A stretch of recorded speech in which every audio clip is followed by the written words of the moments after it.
Gente, agora o emprego do S ou Z, né? Aí eu vou dar algumas dicas, tá certo? Para vocês.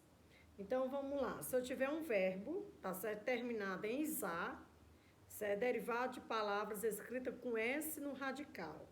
Então, gente, se a palavra já for escrita com S, aí quando eu for transformar na terminação isar, aí ela vai permanecer com S.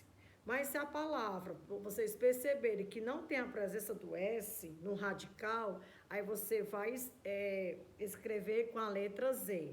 Por exemplo, análise. Análise é com S. Aí se eu transformar essa palavra em um verbo analisar, você sabe que de origem ela já é escrita com S, então ela vai permanecer com S, analisar. Aviso, aviso é com S, transformando em um verbo, avisar, permanece escrita com S, tá certo? Improviso, improvisar, liso, lisar, alisar, perdão, né? Pesquisa, pesquisar, piso, pisar. Então, todas essas palavras já são escritas com S e quando eu transformo em um verbo, na terminação isar, ela permanecerá com a letra S. Em substantivos referentes a verbos terminados ende e inde, nós faremos o quê? Quando nós tivermos alguns verbos para transformar em alguns substantivos, também escreverá com a letra S. Por exemplo, defender, transformando no substantivo, fica como? Defesa, certo? Despender, despender, né, gente? Transformando em um substantivo, fica como? Despesa. Confundir, transformando em um substantivo, fica como? Confusão. Fundir, transformando em um substantivo, fica como? Fusão, tá certo? Aí vamos para a próxima. Em diminutivo de palavras com S no radical. Então, nós também temos palavras, né, que estão no diminutivo, tá certo? E essas palavras têm um S no radical, como por exemplo, casa. Aí eu transformo em um diminutivo, fica como? Casinha, permanece com o mesmo S. Lápis, lapisinho, liso, lisinho. Mesa, mesinha. Português, portuguesinho, tá certo? Eu também utilizarei o S após os ditongos. O que é ditongo, gente? É o encontro de duas vogais que não se separam. Então, quando eu tiver uma palavra, tá certo? Que tiver a presença do ditongo, eu vou empregar a letra S. Por exemplo, ausência. Quem é o ditongo? Ao. Então, ausência. Então, né? Será empregado com a letra S. Causa. Quem é o ditongo? Ao. Za. Então, é com S. Coisa. Lousa. Náusea. Pausa. E assim sucessivamente.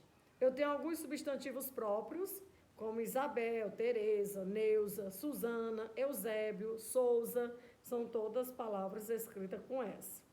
Em palavras iniciadas por vogais formadas por derivação prefixal do prefixo des, né? Que nós estudamos, né? Aí fica como? Desapertar, com S. Desengonçar, com S. Desimpedir, é escrita com S. Desobedecer, desunir, tá certo? Aí temos algumas exceções. O S só apresenta com Z, perdão, o S só apresenta som de Z quando se encontra em duas vogais. Existem, contudo, algumas exceções, ou seja, palavras que não se encaixam nessa regra, com o S apresentando o som Z entre uma vogal e a consoante nasalada.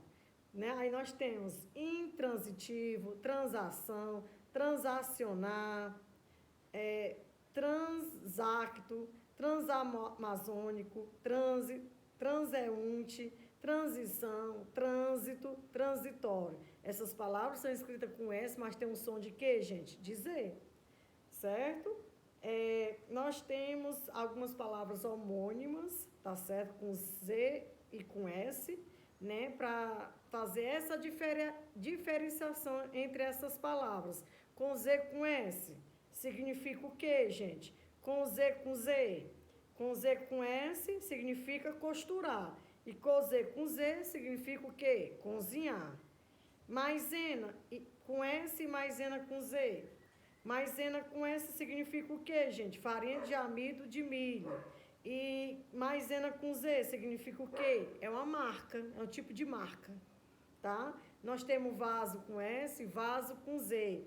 O que significa vaso com S? Um recipiente.